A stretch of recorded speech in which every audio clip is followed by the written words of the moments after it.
January 2026. Russian troops expected another grinding winter, but in just 4 weeks, Ukraine's drone swarms wiped out over 30,000 soldiers, each loss confirmed, each strike logged. Military doctrine was shattered, and Russia's manpower curve bent sharply downward. But how did this unseen shift happen, and what does it reveal about the future of Putin's war? The answer begins with the hidden machinery of verification.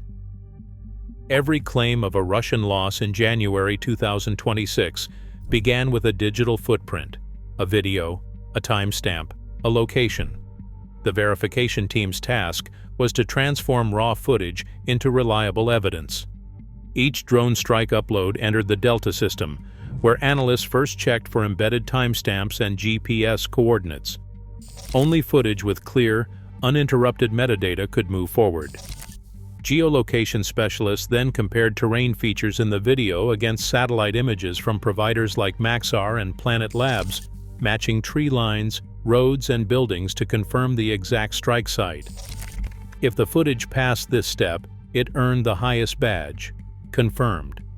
Some videos arrived with partial data, maybe a timestamp but no coordinates, or a location that needed cross-checking with social media posts or intercepted radio chatter. These cases required triangulation, layering multiple sources to build a case. When enough independent points aligned, the strike received a probable badge. Unverified claims, lacking clear metadata, or with conflicting details, were set aside, marked as unverified, and excluded from official tallies. Analysts worked in teams, aware of the limits. Map precision could vary by several meters, and fog, snow, or damaged cameras could obscure key details. Survivorship bias remained. Only what the camera captured could be counted. The badge system, confirmed, probable, unverified, gave viewers a transparent window into the confidence behind each number. This chain of evidence allowed anyone with access to retrace the steps, judge the authenticity, and understand the boundaries of what the numbers truly meant. Every drone operator on Ukraine's front lines faces a chessboard of overlapping threats and opportunities. The battlefield is carved into kill zones, predefined sectors where Russian troops are funneled by terrain, trenches, or previous strikes. Operators work in teams, each with a distinct role. Reconnaissance drones sweep ahead, mapping enemy positions and relaying live coordinates back to command. Once a target is confirmed, the strike chain activates. FPV drones, small, fast, and often disposable, launch in coordinated waves. Their swarm logic is simple: overwhelm defenses, saturate the zone, and maximize confusion. Each drone is assigned a segment of the target area, ensuring that no gap remains unguarded. Protection is layered. Interceptor drones patrol the airspace above, hunting for Russian loitering munitions or incoming FPV drones.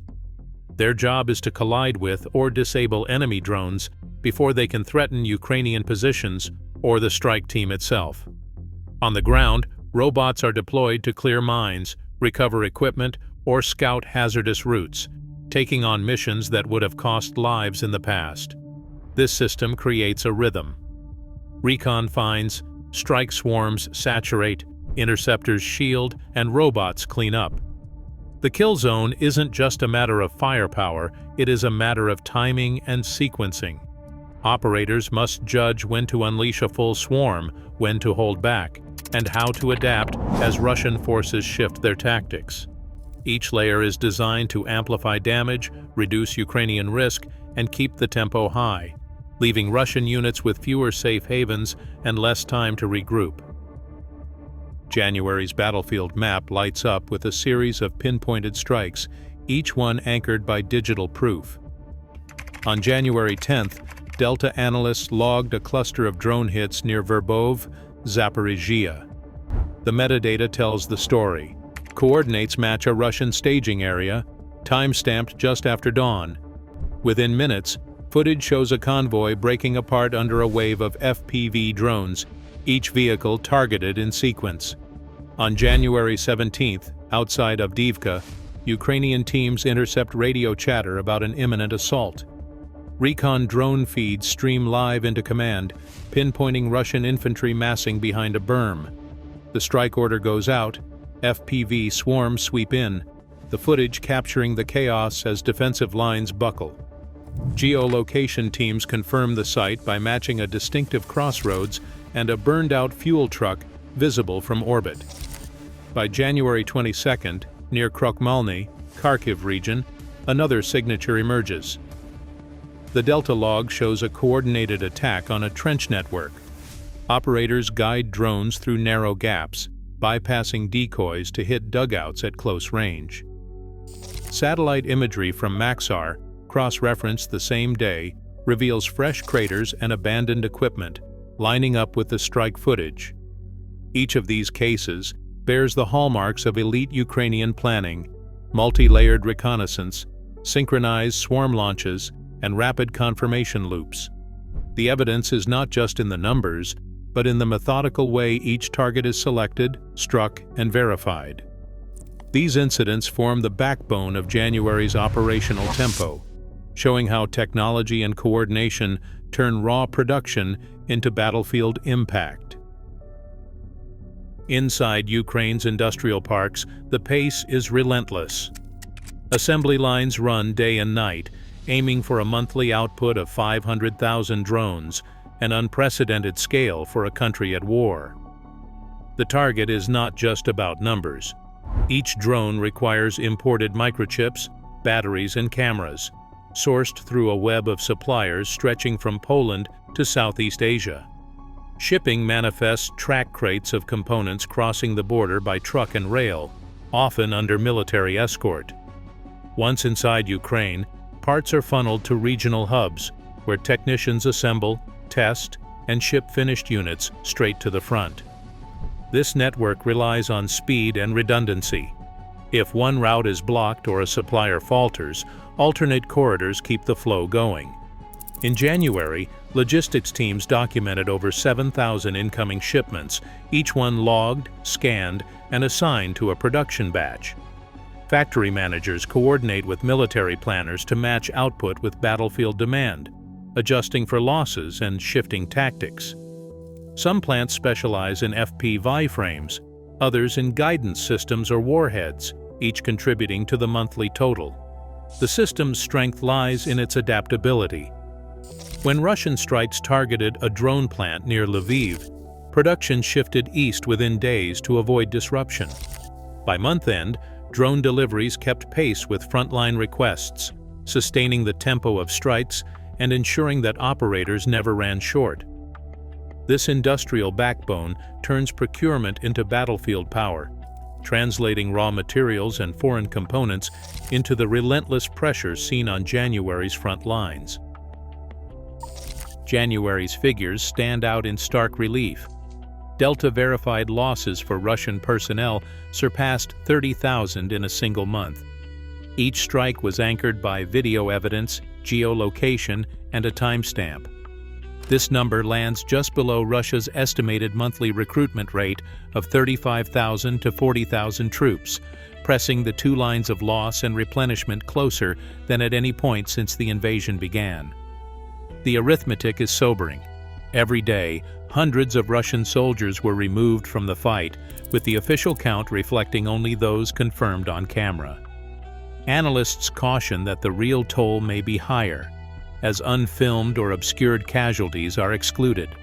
Recruitment figures, meanwhile, come from Russian government releases and independent estimates, both subject to wartime distortion. Still, even with these caveats, the January spike bends the manpower curve, shrinking the margin for Russian operational recovery. The trend is visible in raw numbers, not just in charts. Losses are tracking recruitment, the curve flattening under the weight of verified attrition. Russian commanders are not standing still. In response to January's drone onslaught, three main countermeasures have taken hold along the front.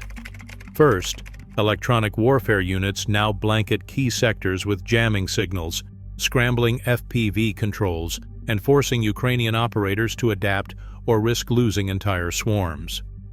Second, dispersal doctrine is in effect. Troop columns break into smaller elements, vehicles park farther apart, and supply dumps scatter to avoid mass losses from a single strike. Third, new layers of air defense target low-flying drones, from rapid-fire autocannons to mobile jammer trucks. These measures complicate Ukrainian planning, but they also take a toll on Russian morale. Reports from the front describe soldiers wary of every open field, never sure if the next moment will bring a silent drone overhead.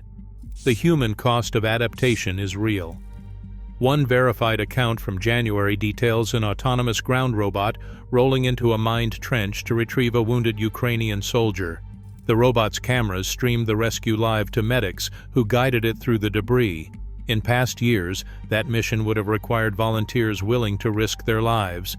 Now, machines bear some of that burden, but the fear and exhaustion remain. For every new tactic, a new risk. The numbers on Delta are only part of the story. The lived experience is measured in anxiety, fatigue, and the hope that tomorrow's innovation will save one more life. Drone. Warfare now decides the fate of armies. As technology outpaces old doctrines, the price of miscalculation grows steeper by the day. These verified losses are more than numbers. They signal a new era, reshaping every front line. Subscribe to the channel for more stories that shape tomorrow's wars.